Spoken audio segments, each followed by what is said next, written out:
Historias para Catecismo. La verdadera sabiduría cristiana se encuentra en el Catecismo. Escúchanos y disfruta cada día de una historia nueva que ilustre los principios doctrinales de nuestra fe. Ya sea que te presentemos vidas de santos, anécdotas de cristianos o libros de espiritualidad católica, en Historias para Catecismo encontrarás el material necesario para disfrutar más de las verdades de la fe. Acompáñanos. 24 de mayo. Santos Donaciano y Rogaciano. Hermanos mártires, más 288 o 289. Las actas del martirio de los dos hermanos santos Donaciano y Rogaciano, llamados los niños de Nantes, del lugar de su nacimiento, que lo fue también de su gloriosa muerte, son de reconocida autenticidad en todos sus detalles, y de ellas se han hecho varias ediciones. Pero nada nos dicen sobre la fecha exacta en que estos valientes soldados de Cristo vertieron su sangre por la fe. Sin embargo, como los habitantes de Nantes, que los han elegido por patronos y que parecen los más directamente interesados en esta cuestión, celebraron el 16º centenario de su martirio con solemnísimas fiestas desde el 19 al 21 de octubre de 1889. Daremos como bueno el año 289 de la era cristiana. Al subir Diocleciano al trono imperial se propuso dar al imperio un esplendor extraordinario. Al efecto, en 285 compartió el poder con Maximiano Hércules, confiriéndole el título de Augusto y el gobierno de las provincias occidentales, con capital en Milán, mientras él gobernaba el oriente desde Nicomedia. Diocleciano no tenía odio a los cristianos, los había en su mismo palacio. Los historiadores nos dicen que varios parientes suyos eran cristianos, y que el Papa San Cayo era su primo. Maximiano, en cambio, los odiaba sobremanera y no cesó de perseguirlos y maltratarlos en Occidente. Así fue que mientras la Iglesia de Oriente disfrutaba de paz y aún hacía conquistas, la de Occidente registraba todos los días nombres de nuevos confesores de la fe. Desde los primeros años de su reinado, Maximiano envió a las Galias un ministro cruel con orden de degollar a cuantos se negasen a ofrecer incienso a Júpiter y Apolo. Muchas eran las víctimas preparadas para el sacrificio. Desengañado del paganismo. Su conversión. Al anuncio de la llegada del cruel gobernador, muchos temblaban de espanto. Solo un joven cristiano de Nantes declaró su alegría por la ocasión que se le brindaba de derramar su sangre por Cristo. Era Donaciano, descendiente de una de las más ilustres familias de la ciudad. La muerte que se sufre por Dios es tan santa y tan gloriosa, que sus valientes servidores, lejos de temerla, la desean como una gracia extraordinaria. Donaciano era de nobilísima familia, pero esta gloria la tenía en nada, por no haber recibido aún la gracia de la fe. En efecto, los padres de Donaciano eran idólatras, y él mismo había sido educado en los groseros errores del paganismo, era aficionado al circo y a los juegos, y su natural fogoso le llevó a tomar parte en los sangrientos combates del anfiteatro.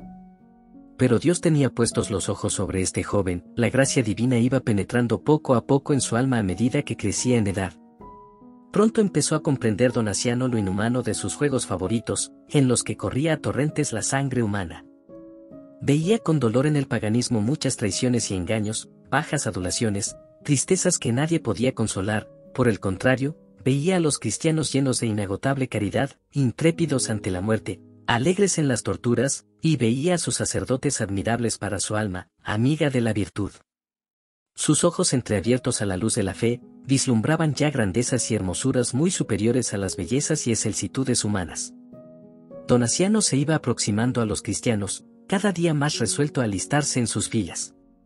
Por de pronto, no iba ya a los sacrificios paganos, ni a los teatros y grandes festines, abandonó la compañía de los peligrosos aduladores que le asediaban por doquier. En fin, rotos los lazos que le unían al paganismo, abrazó, tras poco tiempo, la verdadera fe. La mudanza tuvo gran resonancia. Los paganos no comprendían cómo, en la flor de la edad, el heredero de una gran fortuna despreciase honores, dignidades y riquezas, para exponerse a una muerte cierta, haciéndose adepto de la religión de Cristo. Preguntábanse qué atractivos tan poderosos habría para que su corazón se hubiera entregado a los encantos de una religión aborrecida por los voluptuosos. Despreció Donaciano todas las frívolas consideraciones mundanas y no se dejó intimidar por los tormentos que tal vez tendría que sufrir. Deseoso de entregarse por entero a Jesús de Nazaret, fue a presentarse a los sacerdotes de los cristianos para alistarse como catecúmeno. Muy pronto se halló preparado para recibir las aguas regeneradoras del bautismo, que habían de abrirle las puertas de la gloria y hacerle heredero del reino celestial. Por fin, el sacerdote admite a Donaciano al bautismo. El nuevo cristiano, que ha escogido al Señor por herencia, siente ya los efectos de la misericordia divina, su alma se ve inundada de sobrehumana alegría. Falta, sin embargo, algo para completar su dicha. Rogaciano no está a su lado, el demonio le tiene aún bajo su imperio. A Dios gracias, también esta presa iba muy pronto a serle arrebatada, pues Rogaciano sentía ya hastío del paganismo, veía lo inútil y necio que era el culto a Júpiter y Apolo, su alma no hallaba reposo ni paz y, sin ver aún claramente la luz de la verdad, envidiaba la dicha de su hermano. Dios recompensó esa envidia santa, y, por las oraciones de Donaciano, la gracia divina inundó el corazón del que deseaba llegar al conocimiento y amor de su Creador. Las primicias de un apostolado. Donaciano se ofreció a ser su catequista, resuelto además a no cejar en el empeño hasta atraerle a la religión cristiana. Rogaciano, aunque era el primogénito, escuchaba con gran atención las lecciones de su hermano menor, que con celo y amor procuraba instruirle en las verdades de la religión del crucificado. En breve tuvo el consuelo de ver que su discípulo abría los ojos a la verdad, y se lamentaba hondamente de haber conocido tan tarde la belleza siempre antigua y siempre nueva. Por fin, un día le abrió el corazón y le dijo: Donaciano, desde ahora soy tu hermano según la fe y la gracia, como lo soy según la naturaleza. Con qué alegría le hizo inscribir en la lista de los catecúmenos que se preparaban para recibir el bautismo. Mensajeros de la buena nueva. Apenas convertido, Rogaciano se hizo también apóstol. Recibía las instrucciones del sacerdote y con fervor las repetía a los otros para atraer a Jesucristo las almas de los que habían sido sus compañeros en el error. Ya se oían rumores de persecución contra los cristianos, pero solo un temor le asaltaba: no haber recibido la gracia bautismal que regenera y fortalece. Bajo esta aprensión se disimulaba una tentación del enemigo, que Rogaciano logró vencer en uno de sus santos y dulces coloquios con su hermano. Mutuamente sostenidos en la fe, ambos jóvenes cristianos comparecían, decididos, en público para anunciar a Jesucristo a cuantos quisieran escucharlos. Demostraban la vanidad e impotencia de los ídolos, que no podían tomar venganza, y la necedad de ofrecer sacrificios a unos dioses de piedra sin alma y sin vida inferiores a los mismos vegetales y animales. Estos discursos llenos de fuego, arrebataban a la multitud y la llenaban de admiración, y muchos paganos se convertían ante las persuasivas razones de los dos jóvenes apóstoles. Los dos hermanos trabajaban incesantemente, y además de predicar en público a la muchedumbre, lo hacían privadamente para obtener la conversión de sus amigos. El perfume de sus virtudes, su trato afable y su caridad sin límites, cautivaban todos los corazones, y lograban, con la gracia de Dios, conquistas consoladoras más por el efecto de sus oraciones que por su elocuencia. Donaciano y Rogaciano son denunciados. El comisario especial nombrado por el emperador iba camino de la ciudad, esparciendo por todas partes el terror. Créese que era Ricciovaro, famoso por sus crueldades con los cristianos de la Galia y Bélgica. Al saber su entrada en Nantes, salió el pueblo a su encuentro para honrar al enviado del emperador. Pidióle al mismo tiempo víctimas para sus juegos, víctimas que eran los cristianos. «Mueran los cristianos», fue el grito del populacho, sediento de sangre y de venganza. En medio del tumulto un pagano se acercó a Ricciovaro para señalar las primeras víctimas. «Justo juez», le dijo doblando la rodilla, «llegáis oportunamente para traer al culto de los dioses a los que de él se han apartado para entregarse al amor de un hombre a quien los judíos hicieron morir en ignominiosa cruz. Sabed, pues, que Donaciano es discípulo de esta secta, y que debéis proceder con él rigurosamente. No solo ha abandonado el culto que debe a los dioses soberanos, mas, por la tenacidad de sus vanos discursos, ha seducido a su hermano, en forma que ambos desprecian con obstinación a los dioses inmortales, a quienes los emperadores invencibles adoran y desean ver venerados por todos sus súbditos. La propia confesión de los dos hermanos os convencerá, cuando os plazca interrogarlos, de que nuestra acusación no es falsa». El lugarteniente de Maximiano contaba poder saciar su cólera presenciando con sus ojos los sangrientos espectáculos. El pueblo le vitoreaba y pedía la muerte de los cristianos. Al momento envió sus esbirros con orden de traer a Donaciano ante el tribunal. No se ocultó Donaciano, y el domicilio de su noble familia era bien conocido de todos. Los soldados volvieron muy pronto con la presa ante la multitud impaciente y ávida de sangre.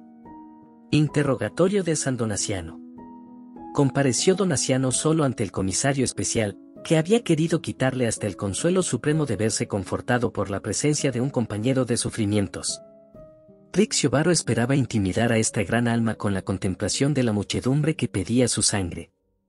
Los instrumentos del suplicio rodeaban el tribunal, todo respiraba muerte. Pero nada fue capaz de turbar la calma del mártir, confiaba en la gracia de Dios Todopoderoso, que vendría en su ayuda en el combate que libraba por su amor, y en el fondo de su corazón invocaba con gran fervor a su celestial Rey, dichoso de ofrecerle su vida cual soldado bueno y fiel. Donaciano, le dijo el juez, no solo rehusas con desobediencia criminal adorar a Júpiter y Apolo, de los que hemos recibido la vida y su conservación, sino que parece que llegas a deshonrarlos con discursos injuriosos y, con una pretensión extravagante, públicas que nadie puede salvarse si no cree en la muerte de un hombre que ha sido castigado con el suplicio de la cruz, a cuyo culto tratas de convertir a todos. A pesar tuyo, dices la verdad, respondió Donaciano, todo mi deseo es llevar a Cristo, Maestro universal, a este pueblo que vosotros conducís por los caminos del error. Y, desafiando el furor del prefecto, se vuelve a la muchedumbre que se estrecha alrededor del tribunal y predica con fuerza y claridad la doctrina cristiana. En vano el gobernador, irritado, le amenaza con muerte inminente si no cesa en semejantes discursos. Donaciano desprecia esas amenazas y continúa demostrando al pueblo, que le escuchaba atento y admirado, la vanidad de sus ídolos y la grandeza del Dios de los cristianos. Fue para la fe un triunfo tan grande, que el mismo juez, temiendo que sobrevinieran numerosas conversiones, dio orden de arrojar al santo en un oscuro calabozo, cargado de pesadas cadenas. Luego hizo comparecer a su hermano Rogaciano. Rogaciano, ante el tribunal. Rogaciano no había recibido aún la gracia del bautismo, pero había rogado con fervor, y su súplica, penetrando el cielo, le había obtenido la fuerza del Todopoderoso. Su amor a Jesucristo era tan grande y sincero, que estaba decidido a sufrir 1000 muertes antes que abandonarle en el momento del combate y de la victoria. Los soldados le apresaron y condujeron a la plaza ante el juez ya irritado contra su hermano. Disimulando su odio y su cólera, Riccio Varo le dispensó una paternal acogida, e intentó ganarle por la suavidad y las lisonjas. He sido informado, le dijo, de que quieres abandonar inconsideradamente el culto de nuestros dioses inmortales que te han dado la vida y adornado tu espíritu con la sabiduría y con grandes conocimientos. Lástima me da ver que tantas prendas y dotes como tienes no te hayan impedido perder el juicio. Ten muy presente que, al no querer confesar más que a un solo Dios, te atraerás la cólera de los otros dioses. En fin, como aún no has sido infectado con no sé qué bautismo de los cristianos, te ruego, por tu bien, que no sigas obstinado en profesar esa proscrita religión. De este modo conservarás todo lo que la clemencia del emperador y la bondad de los dioses te han dado, salvarás tu vida, y verás aumentadas tus riquezas y dignidades. Rogaciano, lleno del Espíritu de Dios, cortó el vano discurso del prefecto diciéndole: no me admira que antepongas la clemencia del emperador a la bondad de los dioses.